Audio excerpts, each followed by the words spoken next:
Michael, Yes, Luke. I'm nervous. I'm nervous. not. Well, we're reviewing Citizen Kane, Michael, today. Hmm. Citizen Kane. Who are we to review this, Michael?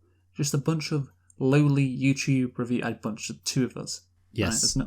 And no we more don't than grow that. on trees. I know. I mean, this movie is incredible. It's the Citizen Kane of movies, Michael. That's true. And we're going to be the one to review this. I mean, I don't know, man. We've made it. It's been building up to this for 3 years now. Yeah. And we're finally reviewing the greatest movie ever made. This is like before, the NFL players walk out onto the Super Bowl, or before football players, before World Cup final. This is it for us. It doesn't get bigger. This is the stage that, it was always coming, and now we're here. So, yeah, are you ready for them, Michael? Are you ready? I'm ready to become a man. A man of movie reviewers. Okay, right, let's go. I've got a good joke. How about, Harry Kane, he's a footballer. He goes, "Hi, I'm Harry Kane." What about it's Citizen Kane going, "Hi, I'm Citizen Kane"? Yeah, I mean, that is true. They do have the same name. Or what about in The Simpsons? Oh, it's the Kane from Citizen Kane. Wait a minute, there's no Kane in Citizen Kane. See, that's a good... See, now I feel less nervous. Now we can do the review. Yeah. Let's go.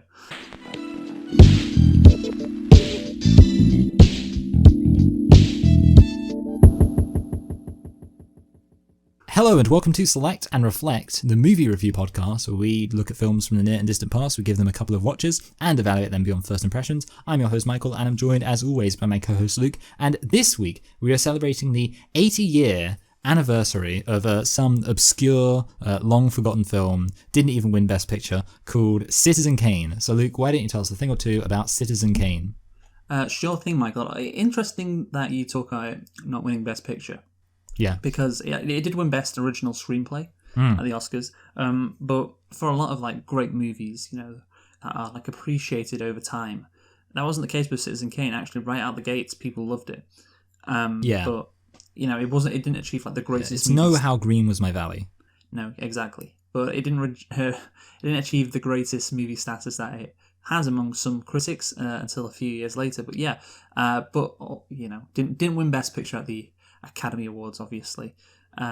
So we can't compare it to the likes of Crash, for instance. We can't put it in that same category. But anyway, I think it's still got some good reviews nonetheless. So, Citizen Kane is a 1941 American drama film produced and directed by Orson Welles. He also co-wrote the screenplay with...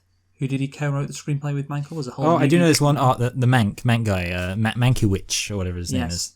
Herman J. Mankiewicz. The picture was Wells's... how many feature films had he done up to this point, Michael? Orson Welles? I guess, let's say 5. No, actually, no, maybe it was his first. Was it his first? See, why would I ask the question if it wasn't his first? Yeah. That's the thing. I was going to be I thought it was just a random question. I was like, wait, no, it's probably his first, yeah. Yeah, and makes sense given his age. But yeah, imagine just I'm sure a lot of people have talked about this, but the craziness of creating the best movie ever on your first attempt. Yeah. Amazing. Anyway, Citizen Kane, Michael. It was directed, of course, by Orson Welles.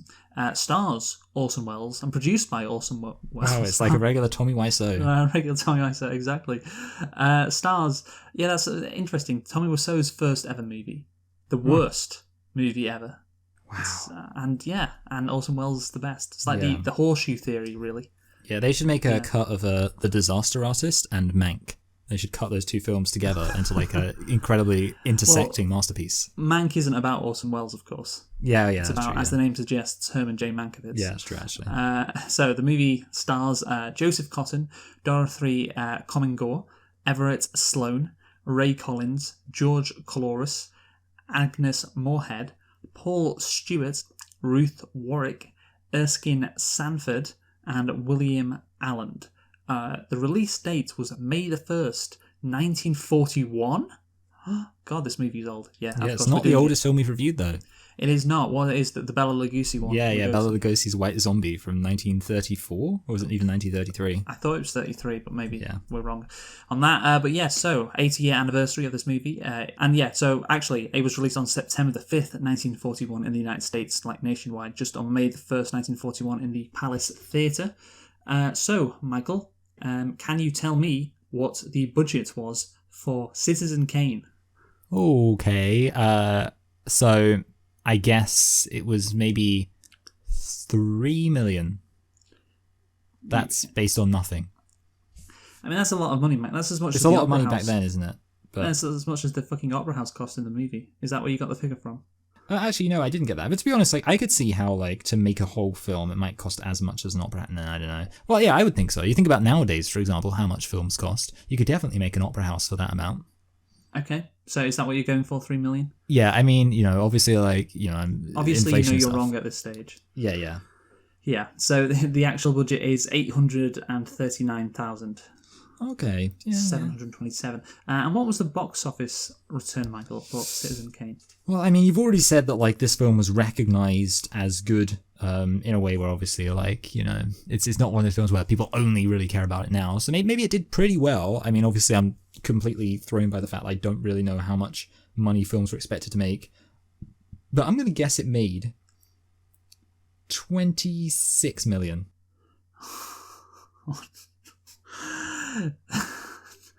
This may be your worst ever guess in terms of percentage wise. Oh, really? Like, I guess. I'm actually wondering. How much would that be in today's money? 26 million for 1941. Yeah, I don't really know. They were probably like 2.6 billion. I don't know. It was not 26 million. The box office was 1.6 million. Maybe your worst ever guess. To be fair though, I mean that means like I will say that's kind of surprising because it means that relative to the film's budget, it really didn't make that much. Yeah, and do you know why that was, Michael? Because Mankiewicz was a Pole, and people didn't trust him because they were like, I don't trust my Poles to be making good films. See, this is the thing. You don't know anything about movies, do you? You don't know anything about the movie industry. Well, okay, so think about this, Michael. This movie, Citizen Kane, of course, Charles Foster Kane. Who is Charles Foster Kane based on? Hitler. No, he's not based on Hitler. I mean, like, I guess he's based on somebody from... William Randolph Hearst. You didn't even look at the Wikipedia for a quick... Oh, who is the most famous movie ever? The greatest movie ever, some say. Who is it? Who is this based on? Who is this character based on? William Randolph Hearst, the newspaper giant business guy. Yes. And the thing is, I think you could maybe, in the opening newsreel, they talk about the fact that Charles Foster Kane owns like newspapers, TV stations, and I presume also... So did William Randolph Hearst. No, what did you say, sorry? I said, so did William Randolph Hearst. Yes, exactly. And also... He told everyone not to watch it. And well, he didn't just tell people not to watch it, Michael. He owned movie theatres as well. Oh, yeah. So what do you do if a movie's coming out that mocks you, that you don't like, and you control a bunch of movie theatres? You show it anyway to show how principled you are. Unfortunately, William Randolph Hearst did not do that. He instead stopped theatres showing the movie, because I believe he controlled studios, and studios were connected to movie theatres in America at this time until several years later. I think we may have discussed this in Mr. Smith Goes to Washington somehow or some way. I can't remember, but yeah, that was a landmark case. Basically, it meant that movie theatres could be independent and show whatever movies they wanted to show. And yeah, that it meant that a lot of movie theatres, they just couldn't show Citizen Kane. And yeah, and basically the box office of 1.6 million is along with re-releases of the movie.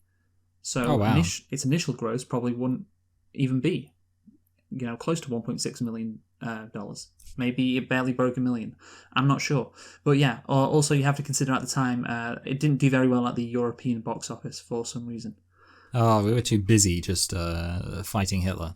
Yeah. That was it. I was wondering why there wasn't a lot of takings in Europe for this movie. Particularly around northern France. Absolutely nothing. But so, Michael, shall we talk about Citizen Kane? I'm good. Okay. Did you like this movie? Yes, I liked this movie.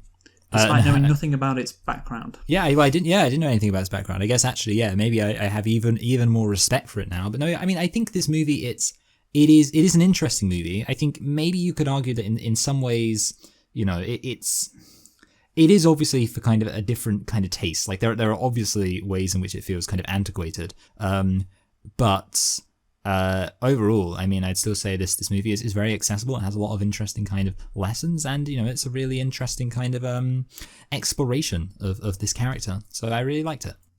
Yeah, I think, obviously we'll get into whether this is the greatest movie of all time at the end when we conclude. But yeah, obviously I enjoyed this movie. I'm not sure if maybe enjoyment is the right word, because it's not a very happy movie, is it? No, yeah. It's a rather depressing movie. What about the song, the musical number though? Oh, There is a man. There is a man. That's great. Yeah, I love that scene. So that's symbolic, Michael, because he had to pay those people to sing that about him, didn't he? Yeah, exactly. Yeah, that is powerful. Yeah, powerful. No, it is. That's the thing. Like, the only happy point in the movie is something that he concocted himself, and throughout it, it's just a painful, the downward spiral of this man, and of course there's this appreciation that in 1941 to produce something like this on your first attempt is just incredible, and that's what you get out of it as well. Like, it was, it's not just, maybe some people say it's the greatest because it is so innovative at the same time. And I don't think should maybe be a connection between those two things necessarily. Just because something is innovative doesn't mean it is the greatest, but that is where I think a lot of the support comes from. So just to go through the stats, Citizen Kane was voted number 1 in 5 consecutive British Film Institute poll of critics. It tops the AFI's 100 Years, 100 Movies list in 1998, as well as its 2007 update. And of course, we talked about it winning an Academy Award. Basically, it was one of the first 25 films that were inducted for preservation in the United States National Film Registry for being culturally, historically, or aesthetically significant in 1989. So yeah, of course, as we all know, this movie has a lot of weight behind it. Incredibly famous. That's why, of course, we're reviewing it. So, Michael, I've told you how great it is. Do we have any nitpicks? I have one nitpick. Okay, go for it. I have 0. Yeah, so it's just that that snow globe fell pretty far only to smash on the final step. Like, it falls all the way from his bed, then it clunks down a few steps, and then just at the last step when it hits the floor, it smashes. And I just thought to myself, well, if only it could have survived that one extra step, it wouldn't have been anything like as dramatic. You know what? I did think about that when I watched it, but I guess it happens in the first minute. I was just but no, that's a decent nitpick. But maybe it just gave way, Michael.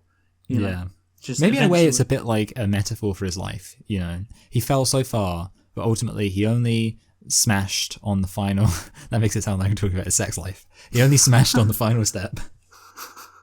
Okay. So, unfortunately, he died, didn't he, Citizen Kane? I'll just call him. Let's refer to him as Charles Kane. That's his actual name. I'm going to call him Fosty. Or what about Charlie Kane? What's better? What about Charles? Okay, great.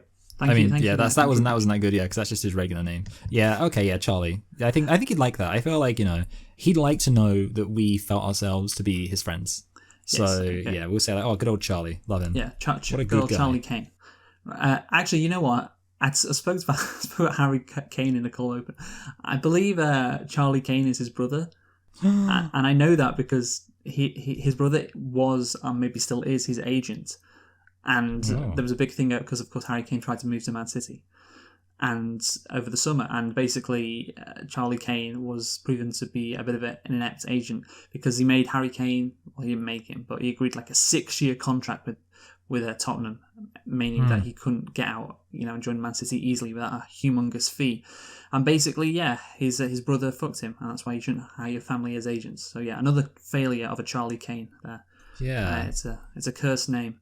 So, the concept of Citizen Kane now, Michael, a quasi-biographical film which examines the life and legacy of Charles Foster Kane, who is, of course, played by Orson Welles, a composite character based on American media barons William Randolph Hearst and Joseph Pulitzer. Joseph Pulitzer. I heard about him as well. Chicago tycoons Samuel Insull and Harold McCormick. I love Samuel Insull was he did a lot for shoes everywhere.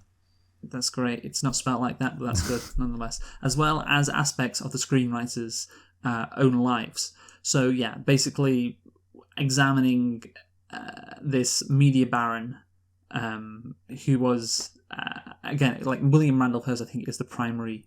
Like the thing is, Joseph Pulitzer, Samuel Insull, Harold McCormick, they've kind of they've gotten away with it, because when you think of who's it based on, it's basically William Randolph Hearst. He's the primary source for Charles Foster Kane, if you will. And I read about why this movie was created in the first place, and essentially I think it's because Orson Welles was a bit of a lefty, Michael, politically speaking. Boo. And go back to Russia. Well, he was called a communist by William Randolph Hearst after this movie was released, and basically William Randolph Hearst was right wing, as you would expect from a media baron who's a billionaire, or however much money they had back in those days. And yeah, basically he wasn't a supporter of the president at the time, who was, of course, Michael. Roosevelt. Yeah, Roosevelt. So Orson Welles is like, a theory is, well, you know what? I don't like the fact that this guy criticizes Roosevelt, so I'm going to go after him. I'm going to show him what's what. I'm going to embarrass him.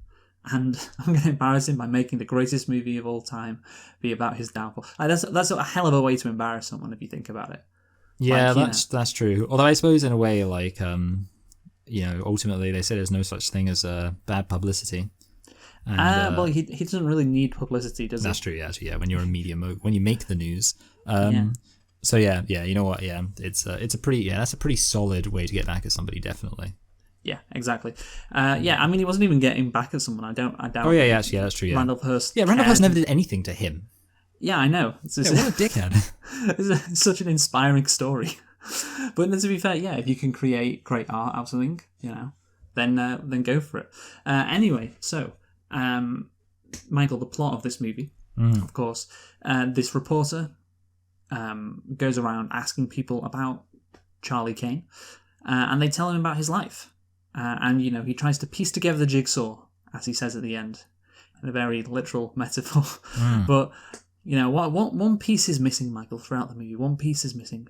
What does rosebud mean? Yes. What does rosebud mean? Yeah, that's it basically. He's just trying to find out what rosebud is, and we find out about Charles Foster Kane along the ride. So you ready to get into this, Michael? I'm so excited. I mean, yeah, basically, have you actually read the plot summary yet? I can't remember. The thing is, the concept was the that makes sense. Plot summary, but it's just basically the concept of the movie. I don't like to presume. Okay, well, that's good. But yeah, we're not going to get into like who actually wrote the movie. Was it Orson Welles or Herman J. Mankiewicz? But like that, if you want to learn about that, you can always We don't want to get involved in that fierce kind of fandom that fight. 80-year-old beef. You got the Mankeys on one side, the Orsonians on the other side. Yeah, just stay out of it is my advice. Anyway, so the movie starts off with, of course, a news report, news on the march, and I think it is a clever way, I think, to drop a bunch of exposition about Charles Foster Kane. Yes, his businesses, his Xanadu Palace, his childhood, how he got his start in life, all of this stuff. It's not just about someone seeing it on the news. Like it's journalists and reporters playing it and seeing whether it's a good segment. I think that's a really smart idea to like give a bunch of, again, like I said, exposition about this guy, and for it to feel organic, because those people, of course, one of the reporters, that's the movie is about him going to talk to various people. So yeah, I think it's just a genius idea to start the movie. Mike. Yeah, I mean, well, it's clever because obviously, like in some contexts, you could say like using a news report can be a bit lazy in some cases, but in this case, it works because it's kind of like it's almost in a way like not like a twist in a real sense, but it's kind of like you watch it and you kind of assume that it's just using a news report in the way that news reports have been used in films before. It's just like you as the objective viewer are just watching a news report telling you these things. You're like, oh, this is the news. And then obviously you get the reveal that actually it's the people who've produced the news and they're pre-screening it to see whether or not they think it's good.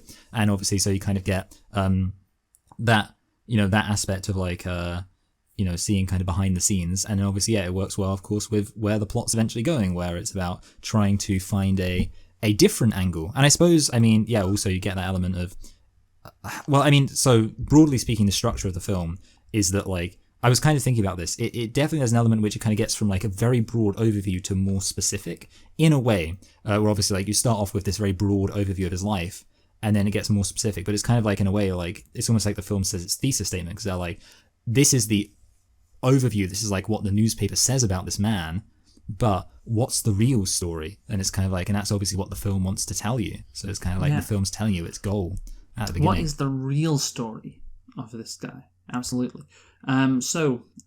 Basically, there's some interesting stuff on the News on the March segment. Apparently, the News on the March sequence that begins the film satirizes the journalistic style of The March of Time, the news documentary and dramatization series presented in movie theatres by Time Incorporated from 1935 to 1938.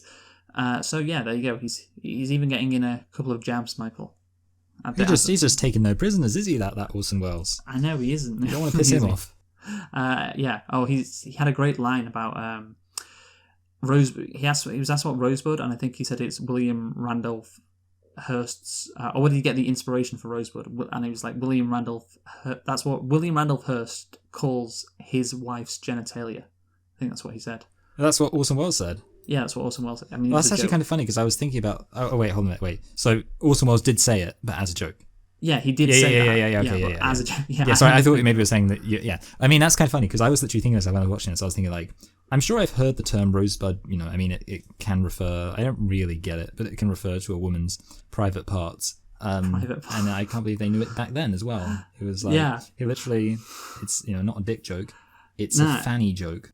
Exactly. But anyway, so. We, of course, after the News on the March segment, we go into finding out what Rosebud meant. That's what we're meant to try and find. We only find out, of course, at the very end of the movie.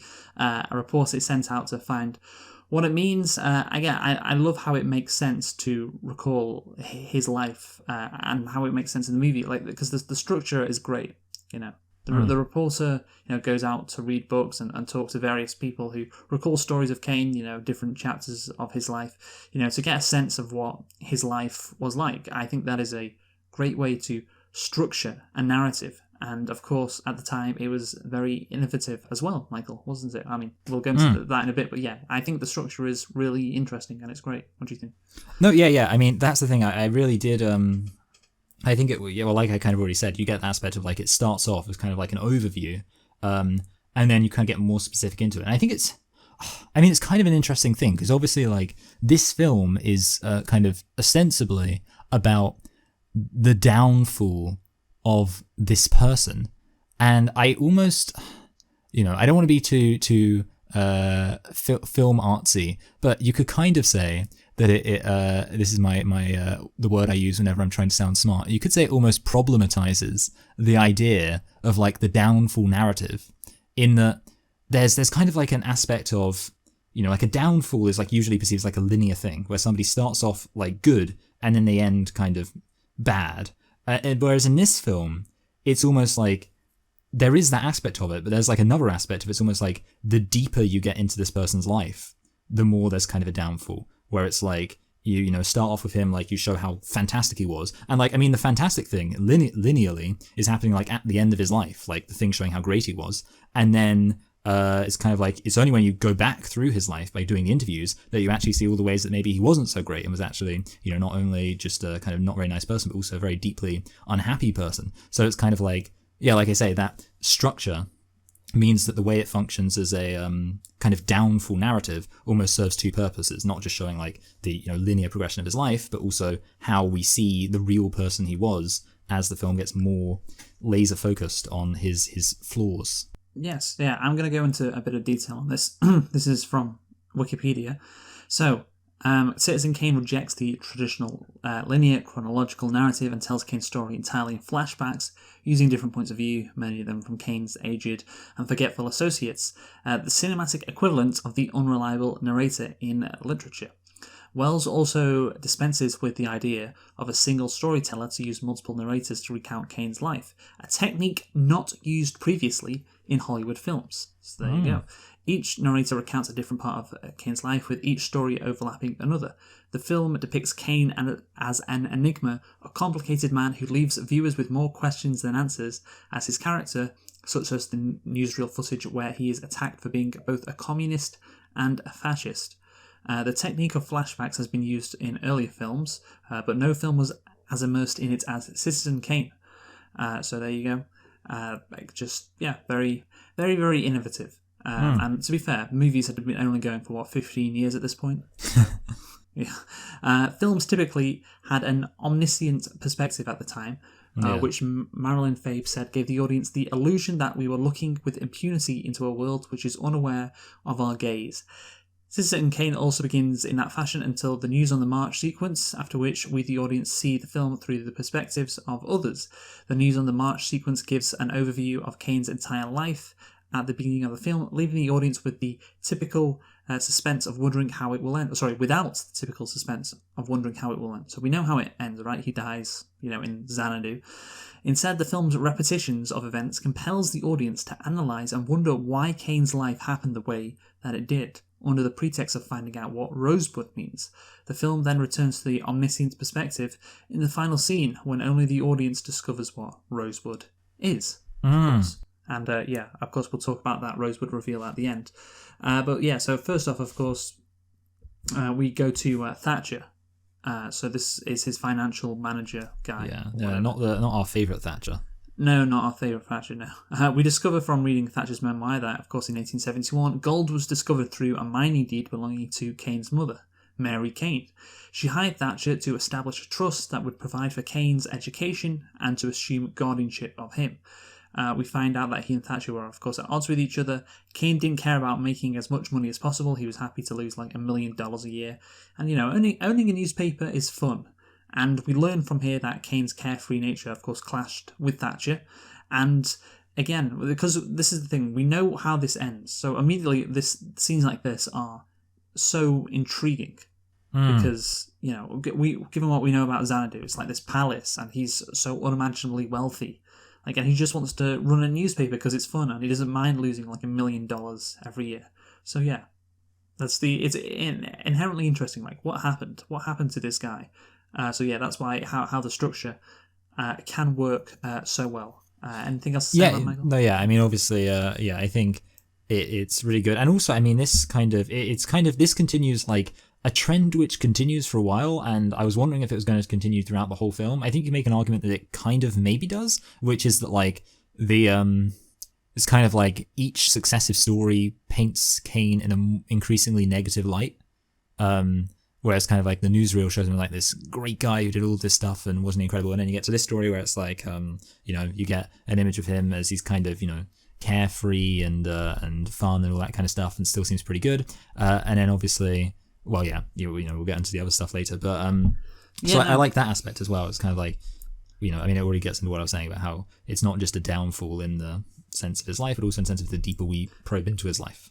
Yeah, it does seem. Yeah, you're right. It does seem like it's a downfall in terms of. I mean, the last person who, of course, is interviewed is the person who tried to commit suicide to get away from him. Yeah. Actually, no. The butler is the last person who's interviewed. Oh, yeah. Yeah, and the butler sees him in his worst moment, I guess. Yeah, exactly. But it keeps on getting worse. The depictions and portrayals. Yeah, from the news on the march. Yeah, to the last one, he just smashes up a room. Yeah, to where he smashes up a room. Yes. So Thompson's then that's the reporter interviews Kane's personal business manager, Mr. Bernstein, and he recalls Kane's idealism, a far cry from what we saw in the opening reel, of course. I will provide a daily paper which will tell all the news honestly. That's what he says, doesn't he? The people of New York deserve this. And then, of course, when I was seeing that, I was just thinking about the contrast with him meeting with Adolf Hitler. It's just there you go. There's just more contrast, more intrigue, and also him manipulating public opinion about the Spanish-American War and marrying Emily Norton, the niece of the President of the United States, and you can start to see the seeds of him just okay, this is the direction he's going to go in. He's going from this idealism, from what he wants to be, which is a disruptor, of powerful people. Instead, he is becoming, more trustworthy, more influential, just more like the people he wanted to criticize, essentially. Yeah. Well, no, yeah. I mean, I think obviously, it's kind of a you start to see this aspect of kind of like his. I guess it's kind of like I mean, I think you can kind of already see, because what they talk about is obviously the idea of like later on, the idea that he just wants to be loved and stuff like that, and it kind of like you can almost get the impression that there's a disconnect between what he says and like the values he espouses, and then how he actually behaves. Yeah, which is quite apparent. Yeah, no, absolutely, yeah, and of course, yeah, has this, I guess, god complex. I could start a war, with the Spanish for Cuba. Like, of course, happened that is a real historical thing that occurred, of course, was it the early 1900s? I think that was around. Yeah. Actually, wait, I think it was actually the very late 1800s. I think it was like 1897. Yeah, and that's what got McKinley killed. Yes, I don't know that. I don't think. Yeah, to be honest, I'm not sure. I mean, I know. I don't know. Yeah, I think I'm right in saying it was 1897. Okay. I know that the original Roosevelt. Teddy. Was a general during that. He became like he kind of became a household name at that point, which is how he ended up going on to get elected. Yeah, no, that makes sense. It's also where America took Guantanamo Bay. I'm sure that will end well. Haha, yes, of course. Fucking Guantanamo Bay. Basically, Thompson interviews Kane's estranged best friend afterwards, Jedediah Leland, in a retirement home.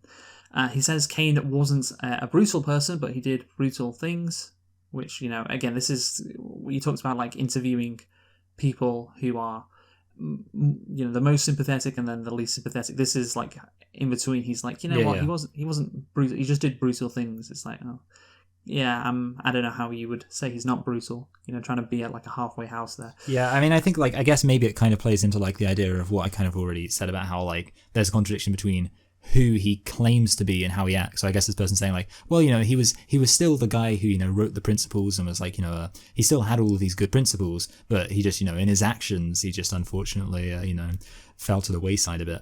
Yeah, just a bit, yeah. This is also, he never believed in anything except Charlie Kane, which, again, would kind of contradict what he said. Okay, if he only believes, in Charlie Kane, he probably was quite a brutal person who didn't hold these principles. Yeah.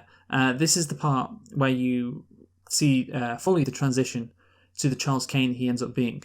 Of course, we see him falling out with his wife over the course of a couple of minutes at the breakfast table, and he goes from being how he was previously to all of a sudden he has put on weight and is and is saying, people will think what I tell them to think. That's what he says to his wife. And I have to say, this is the point in the movie. So I'm sorry, I don't know if I can criticize this movie, Michael, because it's the you're allowed to criticize this movie. Okay, this is the point in the movie which I am going to criticize, because I think this is not good. I think this is bad, and I'll explain why. Can I take a guess? Go on. Are you saying it's maybe because he's like kind of peaked too early? No, not that he's peaked too early necessarily. It's just that we don't see the transition. Oh yeah. I mean, I kind of, I kind of do agree with you. Sorry, go on.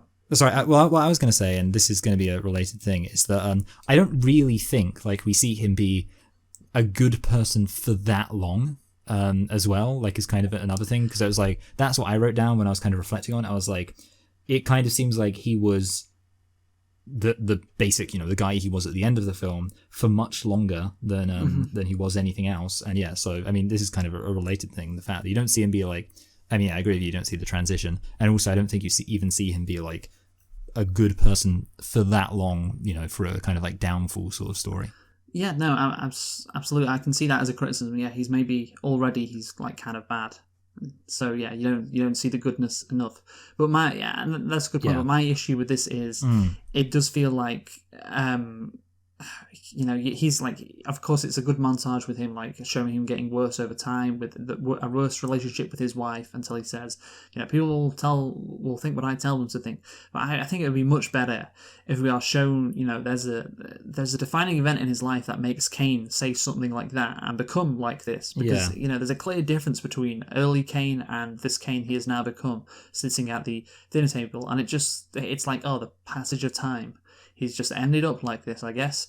But that just isn't really that interested. It just feels like you're skipping a crucial part of his character development, like a pivotal point in the movie. I mean, what is this movie all about? Like, this guy, his downfall. Okay, what got him, like, over the edge? Where he was coming back down the mountain, I guess, where he was, just, a shell of his former self, basically. It just jumps to a point where he has crossed over and betrayed his idealism.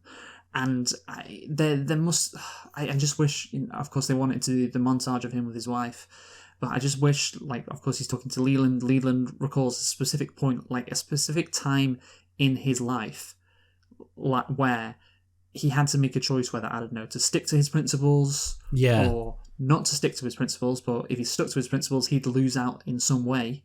And of course, that wouldn't be good for him. So he just like, well, he could say to Leland as a justification, well, just this once, I'll do something a bit different. Just this once, I'll do this. So because this will be better long term. Like, he justifies it to himself in his head, like all like narcissists like kind of do. It's like, well, this is the best thing for me, so I can forget my principles for a bit. So therefore, this is the best thing. This is the best thing to do. And if you had a scene like that, some kind of situation, that confrontation, I think that would be a lot better than just him. He's getting along with his wife, everything's fine, and all of a sudden, like, he's fat and goes, people will think what I tell them to think. Like, it's not that great, Michael. It really isn't that great. Yeah. I mean, well, I remember how like Mr. Plinkett compares Citizen Kane or Charles Foster Kane to Anakin Skywalker in his Revenge of the Sith review. I don't remember this. Do you not? No. Oh yeah, and basically, I mean, the thing is, he's like using it as like an example of how to show like Anakin's fall from like a noble Jedi Knight to the Dark Lord. But like, as I was watching this film, that I remember it came to my head, and I thought, actually, that wouldn't actually be that good, because this film doesn't really do a good job at showing his fall to being a bad person. And yeah, I pretty much agree with you. I think like really the main thing this film has to offer. Oh yeah, sorry. Okay, yeah. I was just going to say that you brought up Anakin. I think, the choice whether to save his, like, it's executed poorly, but the choice whether to, save his, like, wife and, or basically stick with the Jedi, that's a good, that's a good thing. But it's done really badly, and all of a sudden, like, afterwards he turns into, like, this Dark Lord who wants to take over the universe. Well, where the fuck did that come from? Yes. But, like, the actual, the choice he has to make, that is inherently interesting. It's a good choice. But yeah, go on. What were you saying? Yeah. I mean, I do agree with you, but yeah, I was just going to say that I think like the only way that, like, I wouldn't say that the main thing this film has to offer is the story of Citizen Kane or Charles Kane's downfall. I think you kind of are left having to say, well, the main thing this film has to offer is watching the effects of who he is as a bad person and how he kind of, like, it's more like this film isn't very strong as a film about an idealistic young, person who's basically good becoming a bad person. It's really just a film that's interesting in terms of being about a bad person becoming an even worse person, because it's like, obviously, like, that's the kind of because this film does have like a downfall aspect to it, but it's more like the movie Downfall, about Hitler. That's not quite actually, but it's like, it only really kind of starts to show the downfall when he's already pretty bad, because up to that, it kind of rushes to the point where he's pretty bad, and then we just see him get worse and worse and worse. It's more about, I guess, the issues with his lifestyle, I guess. Yeah. Like, living the life that he lives, that it was inevitable that it was going to come to this. But yeah, again, you could have just, being alone in Xanadu, like, trapped in this massive soulless palace. But yeah, you could have, like, again, that crucial, because it is a crucial point in the movie where he goes from, like, he's happy, he's he's dancing, even though, like we said before, he's like paying the people to say he loves him. There's still like that spark in him, and then to become like a cynic, and just people will that line. People will think what I tell them to think. It's Yeah. such a big contrast, and it's just like, well, it just kind of happened over breakfast over the few years. Again, it's just not that narratively interesting, is it? Yeah, I mean, I tell you what. See, the thing is, this is one of those things which I was actually going to leave until my conclusion, but I know that you don't. You mentioned a while ago, like the idea of me mentioning things in my conclusion, which I haven't mentioned before. And basically, it was something I was thinking about when I was watching this film, because I've kind of already touched on this by mentioning like the way the film has the aspect of you see his life in more detail and you see what a worse person he is. I was actually thinking, I think this film would have been more interesting, apart from anything else, if it kind of played out where it was like, he was always basically the same person he was, and you came to see that through the different stories. And I was actually thinking to myself, like, especially on my first watch, I was thinking it would be interesting if we saw like somebody he speaks to who takes us back to early on in his life, because obviously it's a non-linear story, and we saw something that would indicate that he was always this bad person. Well, yeah, possibly not that far back, because I think the idea of like kids being a young man, yeah, maybe like him at university or something, like when he was at University of Leyland or something. And I was thinking like that would be interesting, and it would, because I was kind of, this was, when I was watching it first time, I was already aware of the fact that I thought his change from like a great fantastic person to a basically bad person was kind of unconvincing. I was thinking, yeah, it would be really interesting if they played around with this non-linear narrative and had a scene which basically confirmed actually he was always kind of an empty person who only really cared about himself and never really cared about anyone, and all that talk about his Declaration of Principles and stuff, it was all just, like something to basically make us reevaluate him. And that's what I was thinking about when I was watching it. I was like, oh, that would work, better than what this film kind of tries to do. So yeah, I'm not sure what you think about that. You could say, like, the thing is, obviously, when he's signing that Declaration of Principles, like, of course, he's shot in the dark, and like he moves in. It's like, clearly, this is, he doesn't really believe what he's saying, or this is all rubbish. Like, you can see that from the outset. Yeah. But yeah, like, obviously, it's, I don't know, Michael. It's a hard one. Yeah, it is a hard one because it depends on how I guess you see it.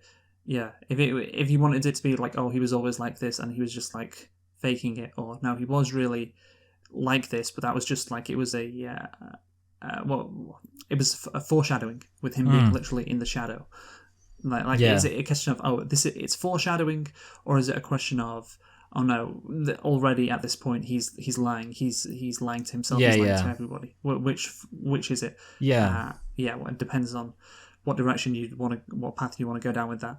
But anyway, so let's get into the next section though, and this is really the big downfall of Charles Foster Kane. He began an affair with amateur singer Susan Alexander while running for the governor of New York. And both his wife and his political opponent discover the affair, and the public scandal ends his political career. And this is quite interesting. Of course, Leland, talks about, organised labour, the working man expects something as his right, not as your gift. And basically this has become fully fleshed out now that, Kane has this God complex. Again, I would like to see that cultivated a bit more. With him like maybe having a rant with the people of New York rather than Leland just saying it. But yeah, I can understand where they're coming from, of course. With that line about I'm gonna help the underprivileged on all of that, and he doesn't actually say a line where he says, I hate organized labor. Organized labor is awful. But Leland infers, oh yeah, you're not going to like that, and he's probably right. So maybe that's all we need on that front. But yeah, that's so yeah. What do you think of that, Michael? Do you think that's a fair thing to say? Yeah. I mean, I think. Basically, I pretty much agree with everything you said. I'm just trying to think if I have anything else to add. And I do think that is like an idea which is obviously like politically kind of has. I can't really think of the term I'm looking for. Basically, it's an idea that exists in politics, like the idea of understanding that rights aren't things that can be given by somebody, and it's kind of like I think that's a not for politicians to be like, here, there you go, yeah. I saved you. Yeah, so I think that's I guess in a way it does kind of touch on an interesting kind of critique of the way that politicians can sometimes be. Where they assume. I remember my hero Robert Reagan once famously said, "I'm not running for president because I believe that I can solve the problems of this country. I'm running for president because I believe the people of America can solve the problems of this country." Who said that? Sorry, Ronald Reagan. I thought you said Robert Reagan. No, I didn't It's say like, yeah, Ronald Reagan. Yeah, that's what Ronald Reagan's on. Yeah, no, you guys do it. Yeah. Yeah, exactly. It's like, the thing is, I really like it because it's like it sounds like a very noble thing to say, and it's basically just being lazy. Yeah, exactly. Yeah, I mean, this is obviously you know, if you can help people, you want, but yeah, he's pointing out the hypocrisy of Kane in that regard. Yeah, he has this God complex. He wants people to love him, and basically we go down another path, of course, because Susan comes into his life. You know, after he has the affair, he marries him.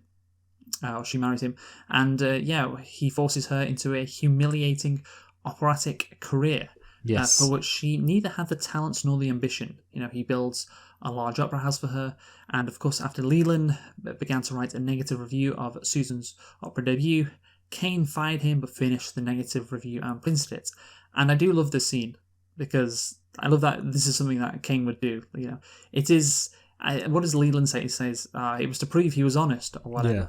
But I think it's more a case of, well, this is just what I got from... He's just a jerk. Well, no, not just a jerk, like letting out his true inner feelings. Because he was stewing, he's mad at what's happened, so he's like, I can let out my feelings here and have it printed, and I can get away with it, essentially. I can get away with just this outlet. And there you go. Yeah, it's therapeutic. You could say that it's like he's lying to himself by pretending that actually she's a good singer, and yet when he returns back to writing, the inner journalist comes out and he starts being honest and actually speaking the truth and admitting the things which he's been denying this whole time. Yeah, I guess so. How's that for analysis? That's good, yeah, but I like mine better. No, yeah, I mean, yeah, and I don't know. No, it's fine. Yeah, but that's the thing. There's multiple motivations for this, and maybe he's trying to prove something. Maybe he is just being honest. Maybe it's letting out his true feelings and basically being allowed to get away with it, and therefore being cowardly. Like he's not putting his own name, his own opinion. Sorry, his own name to his opinions. There we go. Got it eventually. Well, the thing is, like, the fact that he was able to write a negative review, in a way, like, kind of, you would think speaks to the fact that he knows that it's bad, because it's kind of like, personally, I feel like, what for do you example, mean it speaks to the fact? Well, so, okay, what I mean is, like, for example, I think, like, when I think about films I like, I probably couldn't even write a review where I, like, panned it as a performance, because I think it's a good film, say, for example, and I can't even, like, I can't he's letting out his... Yeah. So, I'm just kind of writing out as, like, additional evidence. Like, it's like, he wouldn't even be able to pan her performance unless he recognized all the problems with it deep down. Yeah. Deep down, and it's therapeutic, but you could also say it's cowardly and all that. And so at this point in the movie, he has lost his wife. He lost his son. Of course, they die in a car crash later. He lost his political career. He lost his respect, basically. That's something else I think is pretty key at this stage. And he has lost his friend as well, Leland. That's it. This is basically... The movie could end there, but in terms of, now the reporter finishes his journey and goes back to Xanadu to, eventually burn Rosebud. But the movie just sticks the knife in a little bit more into this character because, of course, Susan has an interview with the reporter Thompson and describes the aftermath of her opera career. This is very, it's just very painful. Basically, obviously, Kane is just embarrassing himself and his wife, lashing out at the world. And I use the word painful because it's painful to watch. But it's done really well, obviously. That's what's great about it. It's done really well, but it is, when you're watching it, it's just, this is very depressing. And of course, Kane finally allows her to abandon her singing attempt after she attempts suicide. Then, he locks himself up in this palace and becomes an old recluse. And after, years spent being dominated by Kane and living in isolation at Xanadu, Susan then leaves him.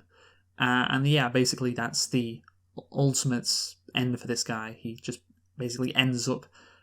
people feel sorry for him. Like his wife says, and like the reporter says, like, this guy, he's so powerful. He can do anything that he wants, and people just end up feeling sorry for him. Like, it's painful, of course, to watch. And for other people learning about this guy, it's like, oh god, this must have been so shit to live like this. At the end, he made himself so lonely. That's the, like I said, so this bit is basically just the, like I said, sticking the knife into into this character, as it were. And obviously, I think. They also have that line about how like he realized he couldn't like control everyone, so that's why he wanted to like have his own like little private kingdom where he was like the absolute ruler. Yes. So, yeah. It reminds me of the last 30 minutes of The Irishman. Oh yeah, with Robert De Niro, where it's like, okay, you could end the movie. I mean, of course, The Irishman's like 3.5 hours long, so maybe they could have ended the movie ages ago. Yeah, exactly. Logically, it makes more sense to end it before Robert De Niro's character goes into the retirement home. But Scorsese shows him in the retirement home for like 20 minutes, I think, around that, like just hammering home like how depressing, how bad his life has ended up.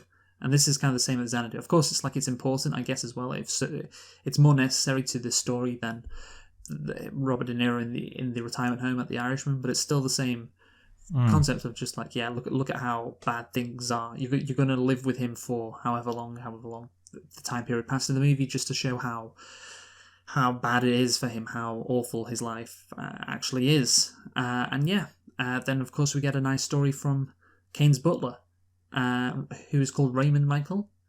So Susan leaves him, and what does Kane do? What does Charlie Kane do?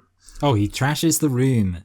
He trashes it something fierce. He does. He totally destroys it.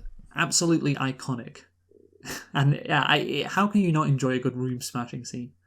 I bet that was innovative as well. At the time, I don't think there's been a scene in cinema like that. And of course, Michael, who tried to repeat that scene? We mentioned it before. Tommy Wiseau. Tommy Wiseau. Yes. Why? Who did it better? Why, Lisa? Why, Lisa? Why? Yeah, I mean, to be honest, I feel like why did you fuck him, you slut? Why couldn't you sing better? Fucking hell. Oh, mercy. Yes, that's the end of the room references. But yeah, of course, he happens upon a snow globe, Michael, and he grows calm and says Rosebud. And Thompson concludes that he is unable to solve the mystery, and that the meaning of Kane's last word of Rosebud will remain forever a mystery. Okay, so I have to say, I don't know how you can conclude that. I think, it was a snow globe, he said Rosebud. So, he knows where Kane grew up in Colorado. Snows quite a lot. Like, surely, unless you're moronic, you have to be able to put two and two together. It's like, oh, snow globe. What? Why would Kane like a snow globe? Oh, he grew up in snow. Oh, maybe it's something to do with his childhood. Maybe he was thinking of his like childhood, and Rosebud was something. I mean, you wouldn't necessarily say a sled, but like something connected with his childhood. I just think if it's a snow globe, it's pretty obvious what it could mean. I don't know, Michael. Maybe people were just a lot dumber back in the 1940s.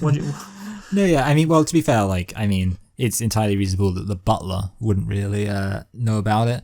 As for the, the reporter. Well, the reporter should. That's what I'm saying. The reporter should have. I mean, the butler, I think, would know about it anyway. Yeah, but I don't know. I think, the reporter, I think. You got to bear in mind the butler probably just hates Mr. Kane, just tolerates him. So he's not going to be trying to analyze it. But yeah, I think the reporter. It's kind of weird that he kind of gives up even when he hasn't really followed the trail back to his childhood, which you would easily think would be. I mean, apart from anything else, even without the snow globe, you'd be like, well, maybe the thing that he said was like his last words would relate to his childhood. But maybe that's only a concept that was created by this movie. People thinking about that. Yeah, maybe people didn't think about their childhoods before Citizen Kane. People thinking about what on their deathbed, what would you think about? And Citizen Kane popularized the idea that they think about like their childhood when they were happiest the most. Maybe it's that kind of thing. But yeah, it's not just it's like literally it snows in Colorado. He was born in Colorado. Hadn't he seen South Park? I know, right? Yeah. So, but especially more so back then because of less climate change. Yes. So it's pretty fucking cold there. I think that reporter better get sacked. And that's all I'm saying, because I would have had that connection easily. But anyway, we'll go into the reveal of Michael. What is Rosebud? Because who knows what it could be? But obviously, we don't know specifically. It's a sled. But the first time you watch it, I have to say, do you remember the first time you watched this movie, Michael? I do remember the first time I watched this movie. It was actually coincidentally, it wasn't that long. It was literally last year. So it was, not in advance of, it wasn't immediately in advance of you saying we're going to review it. But yeah. Okay, because this is interesting because obviously, watching it, it's a sled. Like I of course knew that, but it must have been a great reveal at the end. And you know what, Luke? I didn't know that it was a sled. This is the interesting thing because, okay, so on an kind of related, I watched The Sopranos recently. I think I mentioned to you that I was watching it, and then I finished Soprano it. and modern day Citizen Kane. Well, no, actually, see, the thing is, the reason I bring it up is because in The Sopranos, they show, like, Carmela's having a little kind of a, it's like a book club but for films, and they see the final scene. And the thing is, I was watching it, and I was like, it's, kind of funny that they have that there, which shows it was a sled. And it's a good thing that I saw Citizen Kane before then, because obviously I knew about Rosebud. But the interesting thing is, I mostly... Possibly the main thing that I knew Rosebud from was The Simpsons. Of course. And to be fair, like something which isn't parodied that much. No, I think it is. Well, maybe it's parodied quite a lot. But yeah, anyway, the thing is, like surprisingly, I would say while Rosebud is parodied quite a lot, the fact that it is his sled is comparatively easy to avoid finding out. Okay, so right, this is what I was going to ask you. I was saying from my perspective, it must have been a great reveal, but I can't really remember that because I watched it so long ago for the first time. So, was it a great reveal when you watched it? No, I'm joking. It was really good. I mean, see, the thing is, like, it was kind of interesting because when I was watching it, my first thought was, so actually, like, the message is that, we're just not going to find out what Rosebud was.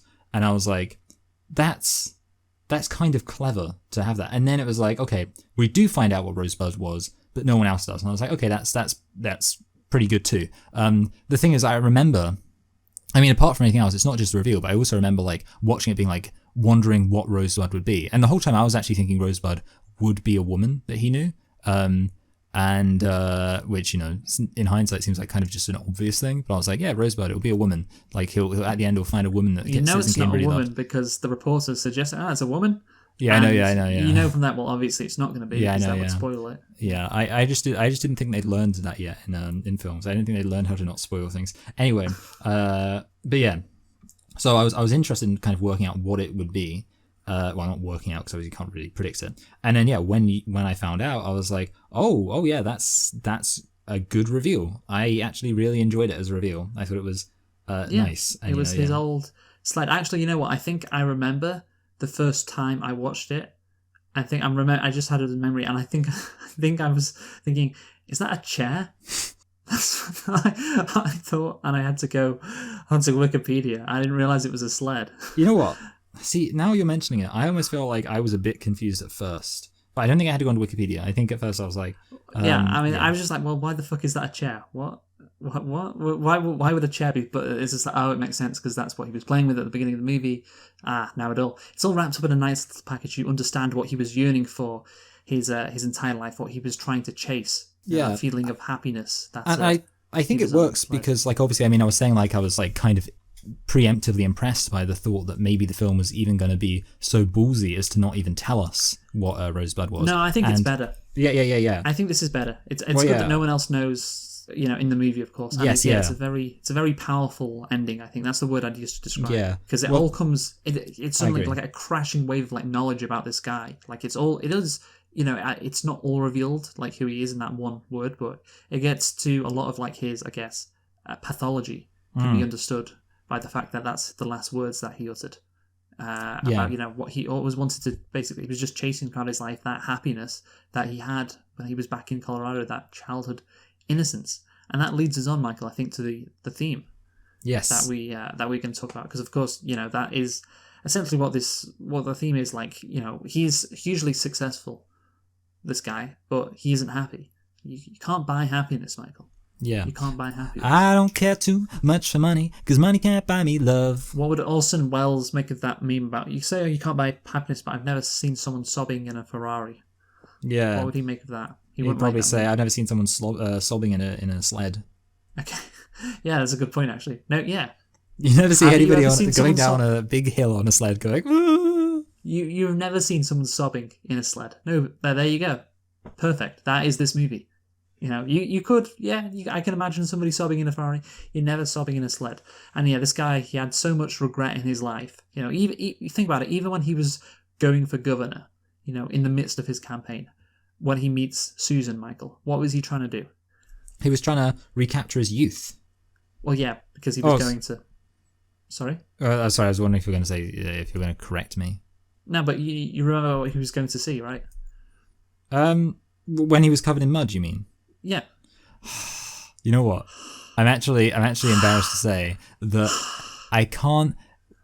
I mean, I know he was going somewhere, but... He said he was collecting some things from out west, some sentimental items, I believe. Something like that. Oh, yeah, okay. So I believe that was probably the Rosebud sled was one of those items he was going to pick up.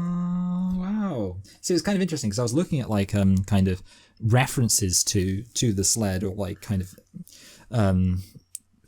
like foreshadowing of it, I guess.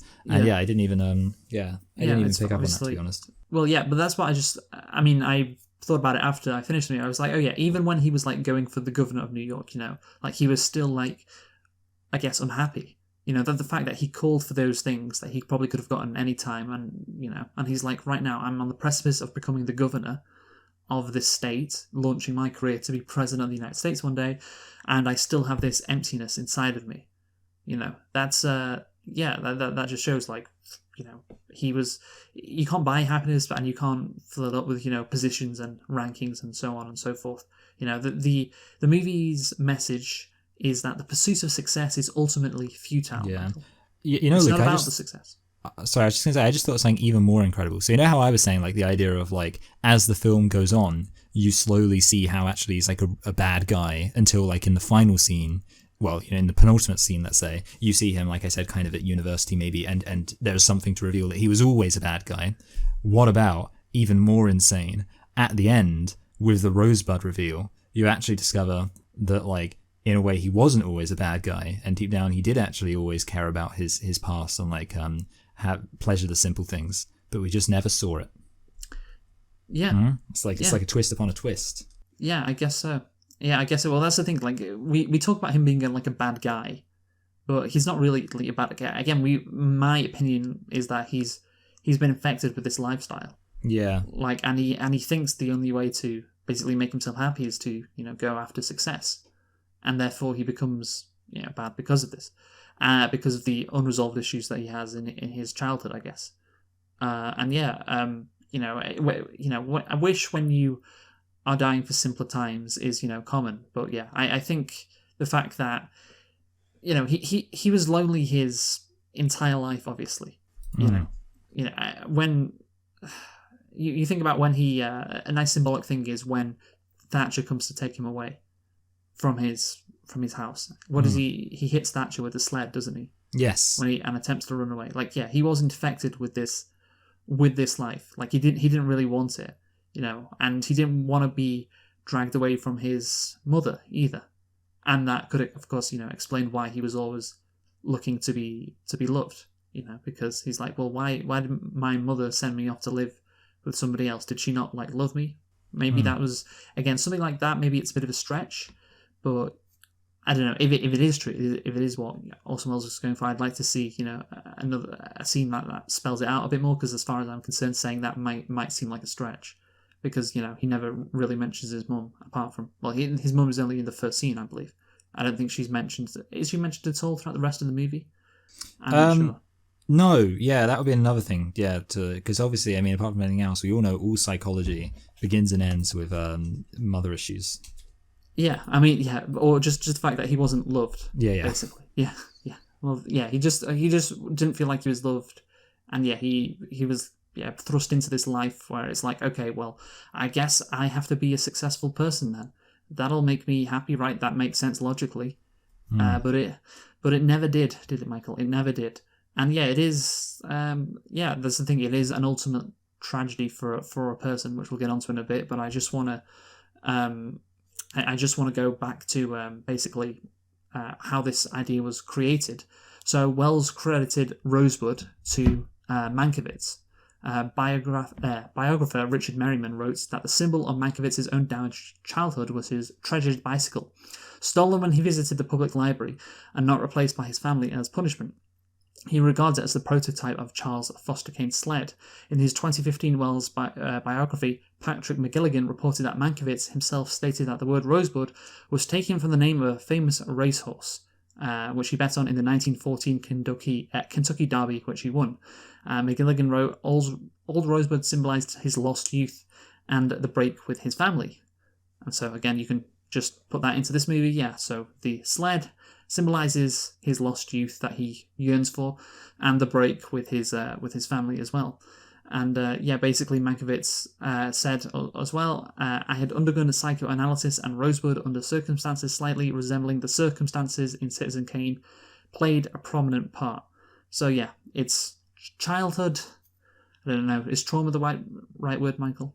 Yeah, let's say trauma. Yeah, let's say trauma. Yeah. So there we go. And basically, yeah, this is the pathology of this character, and he is Citizen Kane, or Charles Kane, an iconic character. Wouldn't you say, Michael? Yeah. If we talk about specifically about him, when you think of an old wealthy person who's lonely, you think of Scrooge. Charles. Well, Scrooge isn't that wealthy, though, is he? No, yeah. When you think of a person like this, you think of Charles Foster Kane. He can be compared to so many wealthy people, and if you are wealthy, I think it is your goal to never be compared to Charles Foster Kane.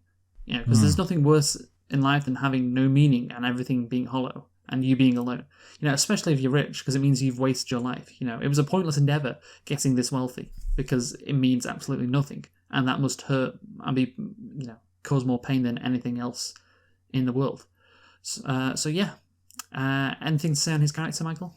No, yeah, I mean, just that I think I kind of thought maybe we'd have stuff to say about his character, but to be honest, we pretty much covered it by dint of the fact that the film is a character study. But yeah, I mean, in terms of I guess the more thematic aspects of it, actually, I mean, no, yeah, I do think that the way the film kind of focuses on the innocence of childhood does it works, obviously, in terms of kind of, in a way, obviously with it's a very almost morally neutral thing. It's not it's kind of, in a way, the film is in a way kind of a moral statement about Kane, or a moral exploration of him, and yet it ends with a reference to something which you would kind of say is just the innocence of childhood. It's not necessarily moral or immoral, just a kid having fun. And I think that's kind of in a way, a nice thing to not really try to, I guess, to just bring it back to the reality that he was a human being. And I guess that's kind of touching on what you said about how, he was basically turned into what he was by his situation. And yeah, I like that. And, I guess you could almost say it borders on a systemic critique of society, which is pretty epic, bro. It is, yes, it is pretty epic. Yes, systemic critique of this. Well, Orson Welles, I think, is making the point, hey, it's futile to try and be successful, be as successful as you can, because that's not the path to happiness, and you will end up, of course, like Charles Foster Kane. And at the end, this palace of riches, he wanted nothing more than a simple old sled, didn't he? So yeah, very poetic, and yeah, it touches on a theme that I think we both kind of agree with, Michael, as well. Which is that sledding is really fun. Sledding is really fun. You never seen anyone. I've been excited for Christmas for the last 6 months, and I feel like we're getting close now. They're probably weird. Starting X Factor. Yeah, I mean, I assume they already are.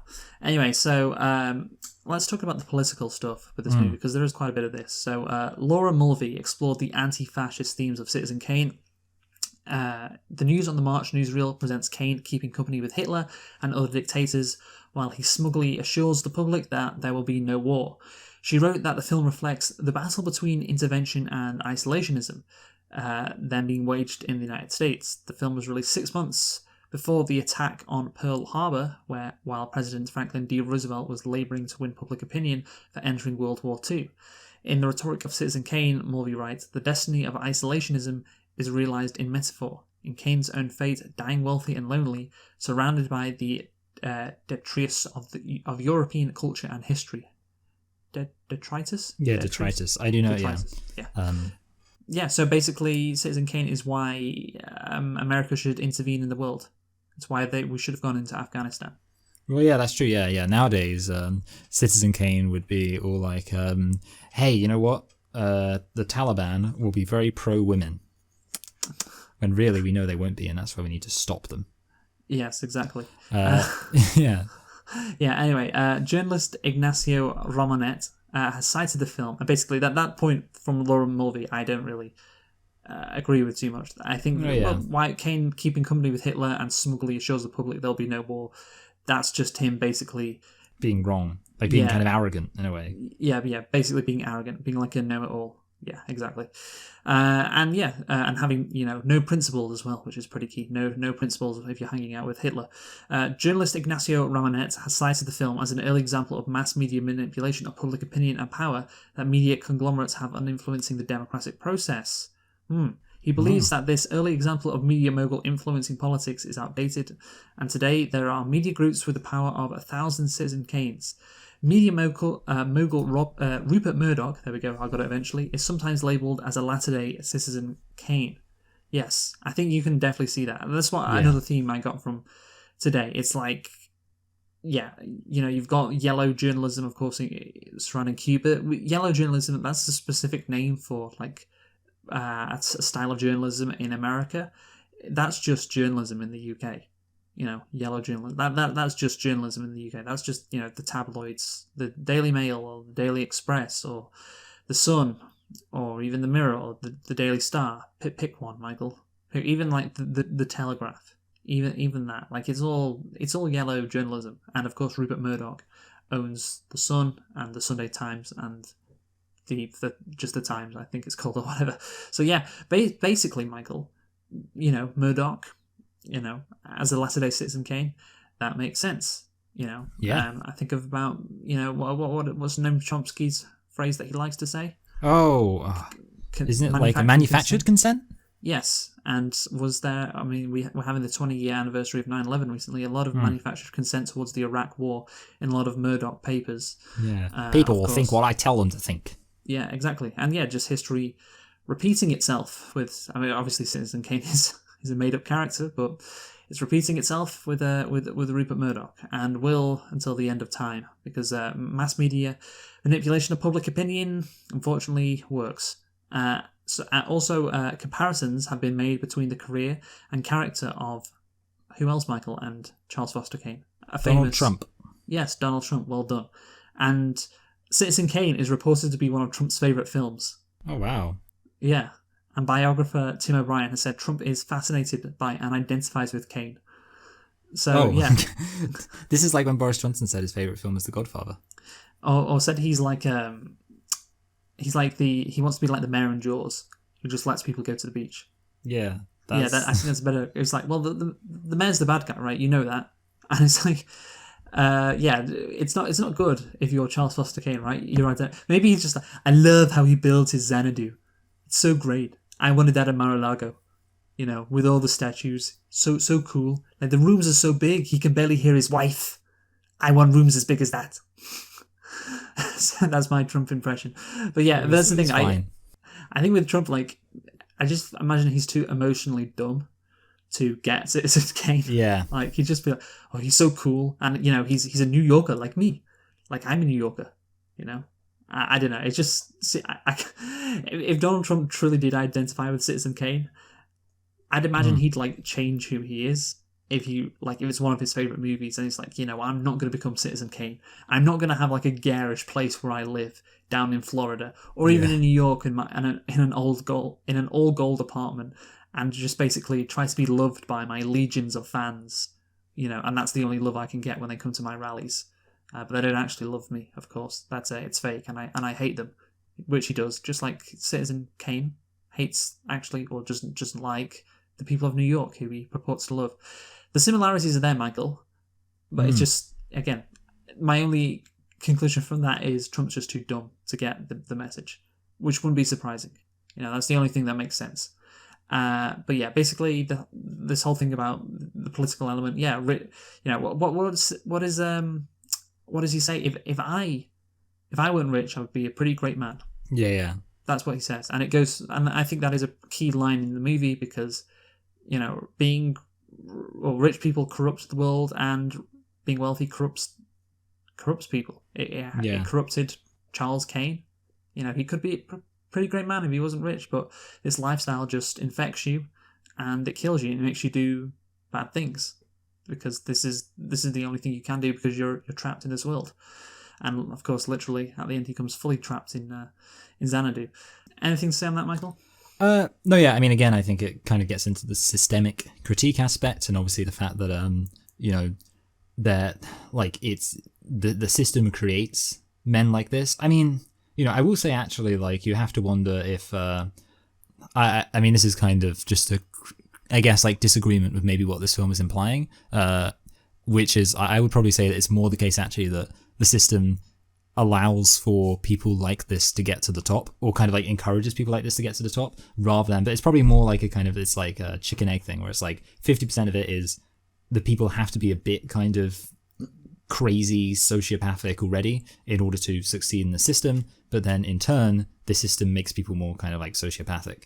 I mean, he was born into it, wasn't he? Yeah. So yeah, he's gonna basically have to, I guess, just become this if he wants to, stay in this. It's natural. It had to happen to him.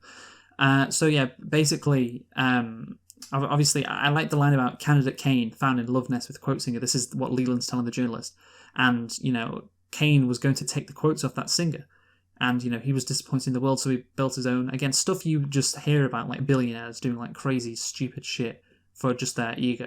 And again, history just repeats itself. Like. Fucking 80 years later, and even in those days, Michael, William Randolph Hearst, he banned advertising, reviewing, or mentioning of Citizen Kane in his papers. He even had his journalists libel Orson Welles. Basically, Hearst banned every newspaper and station in his media conglomerate from mentioning the film, and he also had many movie theatres ban it, like we said before. And there's this crazy story about basically a couple of there was this journalist who worked for one of William Randolph Hearst's papers, and Orson Welles, he was at a restaurant and he was told by a police detective not to go back to his hotel room because apparently in his hotel room there was a 14-year-old child waiting for him in his closet, and two photographers, and the photographers were going to take a picture of this kid with him in his hotel room once he got back to his room, to basically ruin his reputation. And that didn't happen. Also, he once met... he didn't go back to his hotel room, that's what I meant. Again, just... he was going to get cancelled, Michael. He was going to get cancelled. And even, there's this great elevator story about Orson Welles meeting William Randolph Hearst in an elevator story. In an elevator and asking him to, watch the movie. Hey, do you want to come watch the movie? Apparently, William Randolph Hearst. Power move. Yeah, exactly. The more I read about Orson Welles, the more I think he's an icon. I really like him. He's the guy you want to be. He's William Randolph Hearst apparently didn't reply and just walked out of the elevator, which is unfortunate. And I think he said, fucking Charles Foster Kane was a good sport. He would have watched the movie. Didn't reply though. Anyway, so basically I just concluded saying, billionaires or however rich Randolph Hearst was back in the day, egomaniacs, and they are still to this day egomaniacs. Nothing changes, Michael. History repeats itself. It's like poetry, it rhymes. To quote someone who was inspired by Citizen Kane. So I could talk about the technical aspects and the makeup. Obviously, the most innovative aspect of Citizen Kane is the extended use of deep focus when the foreground, background, and everything in between are all in sharp focus. Again, if you want to go on Wikipedia, there's a bunch of other stuff about the cameras. I really like, there's a couple of shots when, the shot of Susan Alexander through the glass ceiling of the nightclub is incredible for 1941. The shot where the reporter walks into the library as well, or the memoir room, whatever. Yeah. The shot of the cabin in 1871, with the kid Charles Kane playing in the background while his parents discuss his future and sort out all the money. Of course, we mentioned before the Daily fucking Inquirer that will tell all the news honestly while Kane is in the shadows. There's some great cinematography work in this one, and apparently. Welles credited the cinematographer Toland on the same title card as himself. He said, "It's impossible to say how much I owe to Greg," he said. "He was superb. So yeah, he big up to Greg Toland, and apparently Wells just let him do what he wanted, and basically just to just go wild, man, just go for it. And I think, you know what, it worked because you talk about the story, and which we have done for basically all of this review, but also the technical aspects. The actual camera shots were again pretty innovative. Like, you've got the structure, you've got the story, you've got the way it's shot as well. Like, what more do you want, Michael? What more do you want? You can see how influential this movie is, right? No, yeah. I mean, that's the thing. Like, it is a good looking film. There was a shot I really liked. I think it was during the dance scene where there's the obviously they're singing the song about him, and the characters are talking, and then in the background you can see Kane dancing reflected in the window. And I was like, oh wow, that's pretty neat. But yeah, I mean, obviously, I think you pretty much covered a lot of the other like impressive shots. But yeah, it's using film as an art form to tell the story. Yeah, visuals. They're shot from the ceiling. They're shot from the floor when Leland's talking to Kane after he loses out on the governorship. It's incredible. Just so many great things came together for this movie. They really did. As well as the makeup, Michael, because this is my last view on the technical aspect. Of course, if you want more, I'm sure there's a lot to read on the technical aspects of Citizen Kane on Wikipedia and all across the web and in a bunch of books. But yeah, basically, on an early tour of RKO, Wells met Maurice Seidemann in the small makeup lab that he created for himself in an unused dressing room. Wells fastened onto him at once, wrote biographer Charles Hingham, as Seidemann had developed his own makeup methods that ensured complete naturalness of expression and naturalness unrivaled in Hollywood. Because there was a ton of makeup to put on. Seidemann developed a thorough plan for aging the principal characters, first making a plaster cast of the face each of the actors who aged. He made a plaster mold of Wells's body down to the hips. And I think it works really well. I mean, of course, it is in black and white, but I think the makeup is great. And again, you have this great story of he was this apprentice. He had a little office he created for himself, and he was responsible for the makeup in the greatest movie maybe ever. So yeah, they should make a movie about this movie because it seems like it's pretty incredible how it came to. And I'm sure there has been talks about it. You thought the makeup was good as well, I guess? Yeah. I was actually thinking about that when I was watching it, because I didn't really think about it the first time. I guess I never really realised how young Orson Welles was until, I kind of realised it before you mentioned it. But then I thought, like, wow, they do a good job making him look old. And I do think it's almost certainly true that it would not be as convincing in, like, a modern, a modern film because of, like, how much better quality the camera would be and how it would obviously be in colour and things like that. But obviously, you just need the effects to be as good as kind of is necessary for the quality of the film at the time. In this case, it's a little bit blurry, it's a little bit hazy, it's a little bit black and white, and because of that, the special effects look pretty good. Okay, it's time to conclude. Michael, do you want to go first then? All right, yeah, so basically this film is, well, we've already said it's good. I'm going to start with the negatives just because, I want to end on positives. So I think really the main negatives are just in the kind of, I guess, like the plot structure, and not in, in terms of it not being linear, but in terms of just how it chooses to tell the story. And obviously we kind of already covered it, so I don't really need to go over it too much, but the fact that it doesn't really lean into like showing how he falls from being one particular way to another particular way. And I do think that it would have been better if it would have shown kind of like, done a bit more of kind of non-linear stuff to maybe play around with our perception of him across the kind of timeline of his life. I think that could have been done well. But apart from that, the main strengths, I do think the Rosebud stuff is just really good. Like, I think it's kind of a perfect mix of like giving us that satisfaction of getting an answer, while also kind of, it's like the perfect way to pay off the mystery, because then you do get that fact of like, well, no one else finds out about it because of basically it's showing if you're a person who shuts everyone out, then you ultimately go to your grave having the things that you cared about most never really come into your life, basically. And yeah, I think that's a really powerful message. So that's a big positive there. And obviously the final thing is the like ingenuity of it. The fact it is so original, because like in a way I'm kind of like, well, there are films that I really do prefer, and they're more modern, and I kind of think it's a case of like standing on the shoulders of the giants, as they say. Like, obviously, a lot of the films that I really enjoy are films that are a bit more kind of experimental, a bit more kind of interesting in terms of the things they do. But then those films probably wouldn't exist if you didn't have people first kind of pushing the boundaries in terms of making an interesting film like this. So with all that said, I'm kind of torn between like a low 9 and a high 8, not a 10. I mean, we've mentioned, maybe you can go into like the whole, is it the best film of all time? For me, it just can't be a 10 because I just think there are too many limitations. The argument for it being an 8 would basically be that usually I'd say like a 9 is a film where I really don't think there's much that could have been done to improve it. In this case, I feel like there are quite a few things that could have been done to improve it. Like I think they could have leaned into the kind of downfall narrative more, one way or another.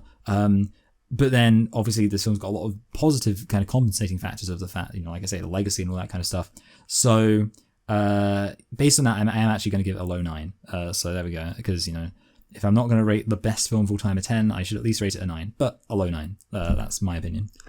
Yeah, again, I think this movie is really good.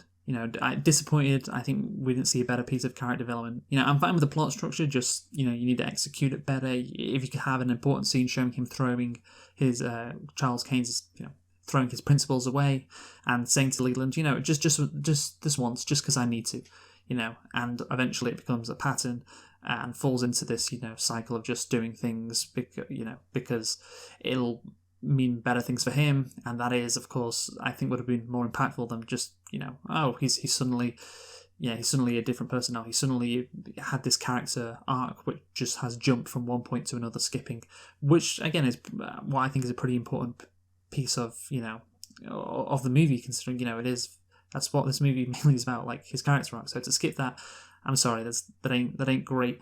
So therefore, it can't be a 10 out of 10, Michael, the greatest movie ever. But again, the ending, like you say, is just great. You said it pays off mystery and it's satisfying. That is exactly what the Rosebud reveal is. A very powerful ending because it makes sense. The message, pursuing success is futile. He just wanted, that same feeling he got when he was, with his mother back in Colorado. That's what he, and he was forced to go into this life where he could never hope to be as happy as he was back then, and he was always chasing that.